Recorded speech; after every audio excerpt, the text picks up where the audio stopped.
Hey friends, and welcome back to A Simple Truth. Now, we had a bit of a cliffhanger last time, and this time we're going to be finishing the story of Joseph and his brothers. Well, mostly finishing.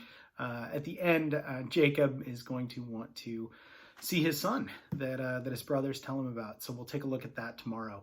But for today, it is chapters 43 through 45. So, we will start off with chapter 43. Now the famine was severe in the land, and it came to pass, when they had eaten up the grain which they had bought from Egypt, that their father said to them, Go back and buy us a little food. But Judah spoke to him, saying, The man solemnly warned us, saying, You shall not see my face unless your brother is with you. If you send our brother with us, we will go down and buy you food. But if you will not send him, we will not go down. For the man said to us, You shall not see my face unless your brother is with you. And Israel said, Why did you deal so wrongfully with me as to tell the man whether you had still another brother? But they said, The man asked us pointedly about ourselves and our family, saying, Is your father still alive? Have you another brother? And we told him according to these words. Could we possibly have known that he would say, Bring your brother down? So Judah said to Israel his father, Send the lad with me, and we will arise and go, that we may live and not die, both we and you and our little ones. And I myself will be the surety for him. From my hand you shall require him. If I do not bring him back to you and set him before you, then let me bear the blame forever. For if we had not lingered, surely by now we would have returned this second time. And their father Israel said to them, If it must be so, then do this. Take some of the best fruits of the land in your vessels and carry down a present for the man, a little balm and a little honey, spices and myrrh, pistachio nuts and almonds. Take double money in your hand, and take back in your hand the money that was returned in the mouth of your sacks. Perhaps it was an oversight. Take your brother also, and arise, go back to the man. And may God Almighty give you mercy before the man, that he may release your brother and Benjamin. If I am bereaved, I am bereaved. So the men took the present and Benjamin, and took double the money in their hand, arose, and went down to Egypt. They stood before Joseph. When Joseph saw Benjamin with them, he said to the steward of his house, Take these men to my home, and slaughter an animal, and make ready for these men, will dine with me at noon. Then the man did as Joseph ordered. And the man brought the men into Joseph's house. Now the men were afraid, because they were brought into Joseph's house, and they said, It is because the money which was returned in our sacks the first time that we were brought in, so that he may make a case against us and seize us, to take us as slaves with our donkeys. When they drew near to the steward of Joseph's house, they talked to him at the door of the house, and said, O sir, we indeed came down the first time to buy food, but it happened when we came to our encampment that we opened up our sacks, and there each man's money was within the mouth of his sack, our money in full weight, and we have brought it back in our hand. And we have brought down other money in our hands to buy food. We do not know who put the money in our sacks. But he said, Peace be with you, do not be afraid. Your God and the God of your father has given you the treasure in your sacks. I had your money. Then he brought Simeon out to them. So the man brought the men into Joseph's house and gave them water, and they washed their feet and gave their donkeys feed. Then they made the present ready for Joseph's coming at noon, for they had heard that they would eat bread there. And when Joseph came home, they brought him the present which was in their hand into the house, and bowed down before him to the earth. Then he asked them about their well-being, and said, Is your father well? The old man of whom you spoke, is he still alive? And they answered, Your servant, our father, is in good health. He is still alive. And they bowed their heads down and prostrated themselves. Then he lifted his eyes and saw his brother Benjamin, his mother's son, and said, Is this your younger brother, of whom you spoke to me? And he said, God be gracious to you, my son. Now his heart yearned for his brother. So Joseph made haste and sought somewhere to weep. And he went into his chamber and wept there. Then he washed his face and came out, and he restrained himself and said, Serve the bread. So they set him in a place by himself, and then by themselves, and the Egyptians who ate with them by themselves, because the Egyptians could not eat food with the Hebrews, for that is an abomination to the Egyptians. And they sat before him the firstborn according to his birthright, and the youngest according to his youth. And the men looked in astonishment at one another. Then he took servings to them from before him, but Benjamin's serving was 5 times as much as any of the others. So they drank and were merry with him. Chapter 44. And he commanded the steward of the house, saying, Fill the men's sacks with food, as much as they can carry, and put each man's money in the mouth of his sack. Also put my cup, the silver cup, in the mouth of the sack of the youngest, and his grain money." So he did according to the word that Joseph had spoken. As soon as the morning had dawned, the men were sent on their way, they and their donkeys. When they had gone out of the city and were not yet far off, Joseph said to his steward, "Get up, follow the men. When you overtake them, say to them, 'Why have you repaid evil for good? Is not this the one from which my Lord drinks, and with which he indeed practices divination? You have done evil in doing so.'" He overtook them, and he spoke to them these same words, and they said to him, "Why does my Lord say these words? Far be it from us, your servants, to do such a thing.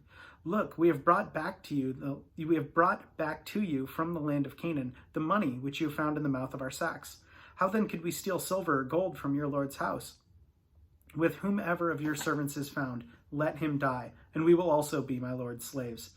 And he said, "Now also let it be according to your words, and he with him whom is found shall be my slave, and you shall be blameless."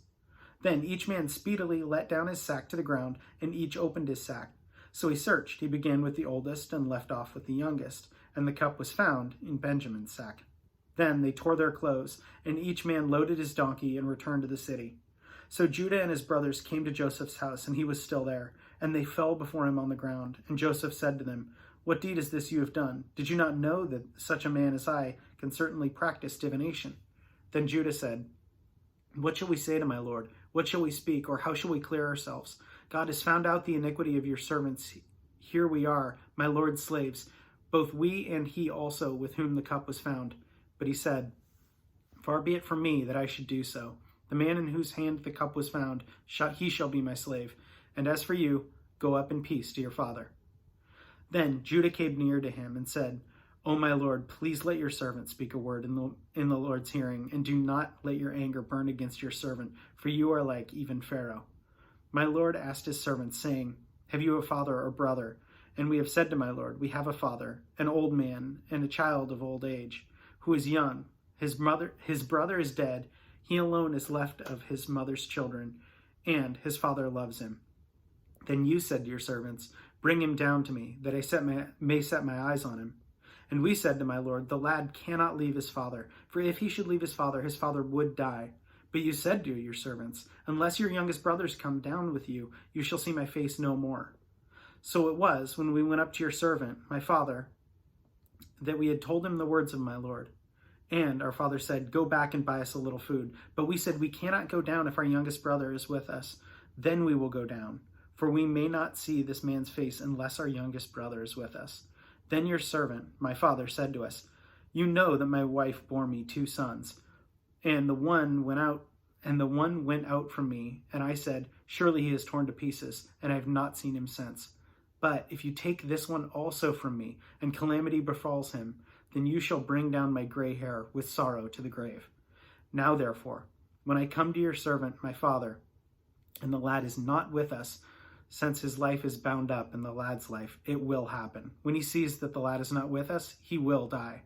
So your servants will bring down the gray hair of your servant, our father, with sorrow to the grave. For your servant became our surety for the lad to my father, saying, 'If I do not bring him back to you, then I shall bear the blame for my father forever.'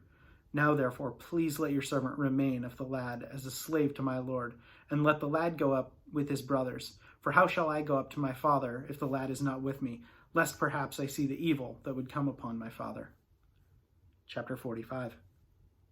Then Joseph could not restrain himself before all those who stood by him, and he cried out, "Make everyone go out from me." So no one stood with him while Joseph made himself known to his brothers. And he wept aloud, and the Egyptians and the house of Pharaoh heard it.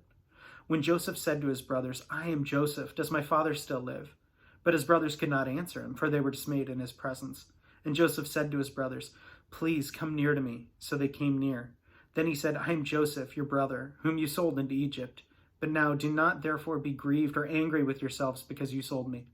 For God sent you before me to preserve life. For these 2 years the famine has been in the land, and there are still 5 years in which there will be neither plowing nor harvesting. And God sent me before you to preserve the prosperity for you in the earth, and to save your lives by a great deliverance. So now it was not you who sent me here, but God, and he has made me a father to Pharaoh, the Lord of all of his house, and ruler throughout all the land of Egypt. Hurry and go up to my father and say to him, 'Thus says your son Joseph, God has made me Lord of all Egypt. Come down to me, do not tarry. You shall dwell in the land of Goshen, and you shall be near to me, you and your children and your children's children, your flocks and your herds and all that you have. There I will provide for you, lest you and your household and all that you have come to poverty, for there's still 5 years of famine. And behold, your eyes and the eyes of my brother Benjamin see that it is my mouth that speaks to you. So you shall tell my father of all of my glory in Egypt, and of all you have seen. And you shall hurry and bring my father down here. Then he fell on his brother Benjamin's neck and wept, and Benjamin wept on his neck. Moreover, he kissed all his brothers and wept over them. And after that, all his brothers talked with him. Now the report of it was heard in Pharaoh's house, saying, Joseph's brothers have come.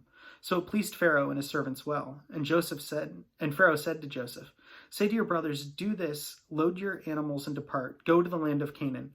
Bring your father and your household and come to me. I will give you the best of the land of Egypt, and you will eat the fat of the land. Now you are commanded, do this. Take carts out of the land of Egypt for your little ones and your wives. Bring your father and come. Also, do not be concerned about your goods, for the best of all the Egypt is yours. Then the sons of Israel did so, and Joseph gave them carts according to the command of Pharaoh, and he gave them provisions for the journey. He gave to all of them, to each man, charges of garments, but to Benjamin he gave 300 pieces of silver and 5 changes of garments. And he said to his father these things. He sent 10 donkeys loaded with the good things of Egypt, and 10 female donkeys loaded with grain, bread, and food for his father for the journey. So he sent his brothers away, and they departed. And he said to them, See that you do not become troubled along the way. Then, when they went up out of Egypt and came to their land of Canaan to Jacob their father, and they told him, saying, Joseph is still alive, and he is governor over all the land of Egypt. And Joseph's heart stood still, and Jacob's heart stood still, because he did not believe them. But when they told him all the words that Joseph had said to them, and when he saw the carts in which Joseph had sent to carry him, the spirit of Jacob their father revived. And Israel said, It is enough. Joseph, my son, is still alive. I will go and see him before I die. So there is kind of the conclusion to the reunion. Now there's a lot more of that story to come. But I think one of the best parts of that is essentially Joseph saying to his brothers, you meant this for evil and God intended it for good. I think there's even a song about that. But that's an incredible, incredible thing that means that no matter the evil that can happen, there's no evil that God cannot overcome. And there's not a sin that God cannot overcome in our lives. So that should be incredibly humbling and incredibly comforting at the same time. So take that with you, and hope you join us tomorrow. Thanks for watching.